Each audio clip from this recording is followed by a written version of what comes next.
Tax season wraps up in just a couple of weeks, but that doesn't mean scammers are slowing down their attempts to compromise your information. That's what happened to a Fenton woman who reached out to us after giving up $1,000 in an IRS impersonation scam. 7 Action News reporter Amira David is here with her story, plus what you need to know to make sure it doesn't happen to you. Amira? That's right, Heather. Well, the woman I spoke to, she says she never imagined that at 43 years old and a working professional, she would fall victim to this kind of scheme. But she tells me she buckled based on fear and couldn't rest without making sure others don't fall into the same trap.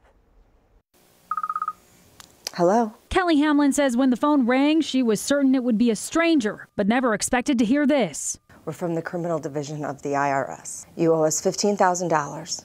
If this issue is not resolved right now, immediately during this call, in 2 hours there will be a sheriff on your doorstep. Hamlin says she was told she would be arrested if she didn't at least pay a portion of the money owed. Initially, she declined, but says the caller became aggressive, tapping into her deepest vulnerability. Saying things like, "What will happen to your daughter when you're arrested?" And she's my world. That's when Hamlin, a single mother, says she gave in to the fear, following instructions to go to a Kroger, load $500 onto a Google card, then transfer the funds to the caller, ultimately giving up $1,000 in total. It makes me very scared for people.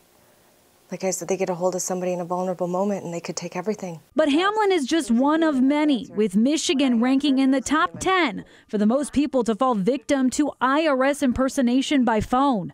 The latest ploy? Fraudsters compromising your information first.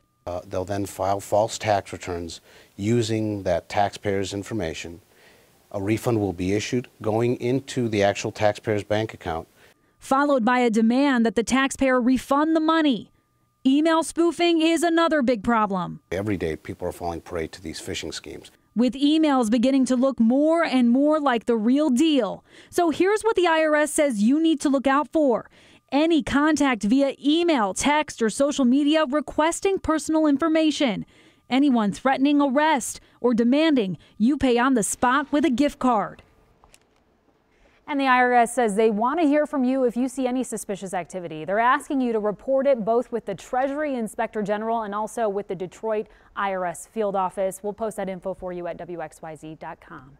For now, Amira David, 7 Action News. Amira, thanks.